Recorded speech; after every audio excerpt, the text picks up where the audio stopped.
Hello friends, welcome to the steno tutorial. SSC skill test grade C के लिए 100 शब्द प्रति मिनट की गति से 1000 शब्द। लेखक रामधारी गुप्ता। डिक्टेशन 5 सेकंड से स्टार्ट होगा।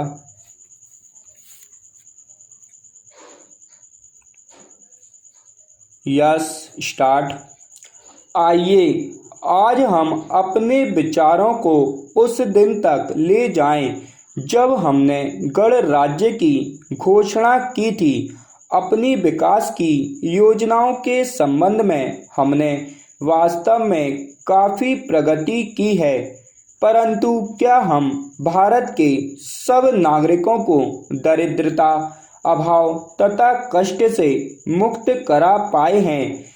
प्रकृति की शक्तियों को अपने अधीन करने और जनता के कल्याण के लिए उन्हें नियंत्रण में लाने की दिशा में भी हम आगे बढ़े हैं, किंतु हम यह नहीं भूल सकते कि कुछ महीने ही हुए हमें भारत के उत्तर पूर्वी प्रदेशों में भयानक बाढ़ का सामना करना पड़ा था, जिसके कारण यातायात के साधन छिन्न भिन्न हो गए और वहां की जनता को भारी हानि उठानी पड़ी।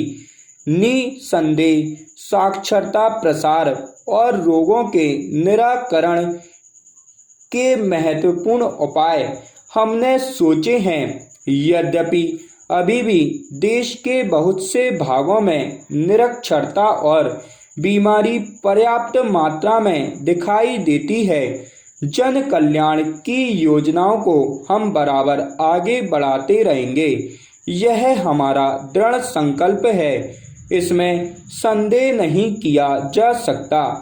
इन योजनाओं के पूरे होने के संबंध में जो प्रयास अब तक किया गया है, उससे भी हमें संतुष्ट नहीं होना चाहिए। फिर भी जो कुछ अब तक किया जा सका है, यदि वह बहुत चमत्कारी नहीं दिखता तो उसका कारण यह है कि अभी निर्माण कार्य जारी है और समाप्त नहीं हुआ है। राष्ट्र के निर्माण में समय की आवश्यकता होती है। आज हमारा गणराज्य दिवस है और भारत जैसे प्राचीन राष्ट्र के इतिहास में 5-7 वर्ष की अवधि एक स्वल्पकाल है। आइए अब हम विगत वर्ष की घटनाओं पर नजर डालें और यह देखें कि विकास के कार्यों और निर्माण योजनाओं की दिशा में हम कहां तक आगे बढ़ सके हैं। Paragraph change. यदि मुझसे यह कहा जाए कि बीते वर्ष की घटनाओं का वर्णन मैं एक वाक्य में करूं, तो मैं कहना चाहूँगा कि संविधान में दिए गए निर्देशों के अनुसार हमने समस्त राष्ट्र के साधनों को ऐसे ढंग से जुटाना आरंभ कर दिया है जिससे यह स्पष्ट हो जाता है कि भारत में कल्याणकारी राज्य की स्थापना का श्री गणेश हो चुका है। पिछले वर्षों में हमने जो संकल्प और दावे किए थे, अब वे मूर्तिमान होने लगे हैं। इसलिए अब यह समझना कठिन नहीं है कि राष्ट्र किधर जा रहा है और आगामी 10 या 15 वर्षों में हम किस स्थिति में होंगे। महान नदी घाटी योजनाओं पर कार्य बराबर जारी है। इनमें से एक योजना भाखड़ा नागल योजना से बहुमूल्य पानी और बिजली पंजाब, पेप्सू तथा राजस्थान के भागों को मिलने भी लग गई है। दामोदर घाटी योजना से कुछ समय हुआ बिजली प्राप्त होने लगी थी और हीराकुंड, चंबल तथा दूसरी महान योजनाओं की भांति यह योजना भी यथेष्ट रूप से आगे बढ़ रही है। भाखड़ा नगल योजना का प्रथम चरण समाप्त होने से अब यह स्पष्ट है कि इन महान योजनाओं के द्वारा देश में कितने महत्वपूर्ण परिवर्तन हो जाएंगे। Paragraph change. महोदय, कोसी नदी, जिसे शोक और दुख का सूचक माना जाता है, इस वर्ष फिर अपने प्रकोप से महान हानि का कारण बनी। अब इस नदी पर काबू पाने और इसकी उपद्रवी लीला समाप्त करने के लिए भी योजना तैयार हो गई है। इस योजना की रूपरेखा तैयार हो चुकी है और निर्माण का काम हाथ में लिया जा चुका है।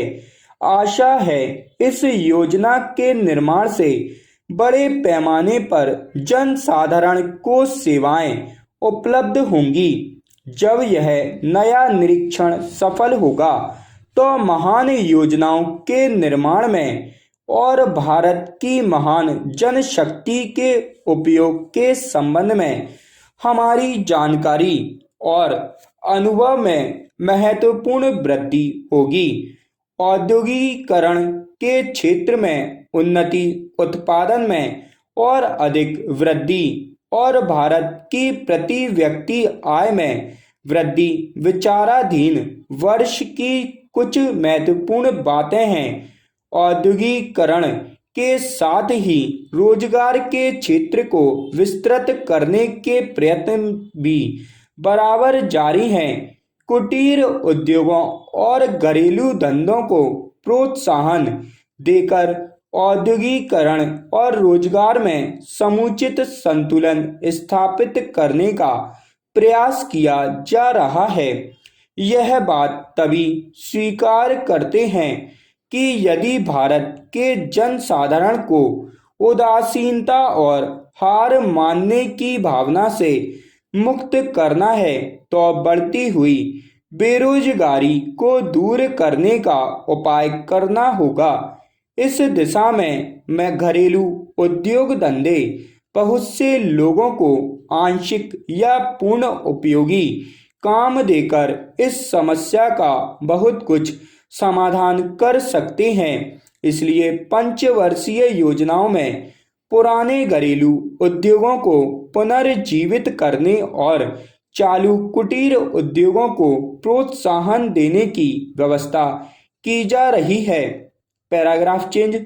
विदेशी मामलों के क्षेत्र में हमारी सफलता भी अधिक है और हमारी नीति, जिसे मैं सक्रिय और स्वदेशी तटस्थता की नीति कहना चाहूँगा, वास्तविक व्यवहार में किसी भी देश अथवा यहाँ के लोगों को अपना शत्रु न समझने की नीति है। इस नीति के फलस्वरूप हमें विश्व शांति के पक्ष की कुछ सेवा करने का अवसर मिला है। हम प्रसन्न और आभारी हैं कि संसार के राष्ट्रों में भारत का स्थान इतना ऊंचा है। इंडो चीन निरीक्षण और नियंत्रित अंतर्राष्ट्रीय आयोग की अध्यक्षता हमने स्वेच्छा से स्वीकार की है और हमारे नागरिक यथासाध्य उस देश में शांतिपूर्ण निर्वाचन संबंधी समस्याओं का सामना कर रहे हैं। हम सभी राष्ट्रीय अथवा अंतर्राष्ट्रीय समस्याओं का निपटारा शांतिपूर्ण ढंग से चाहते हैं।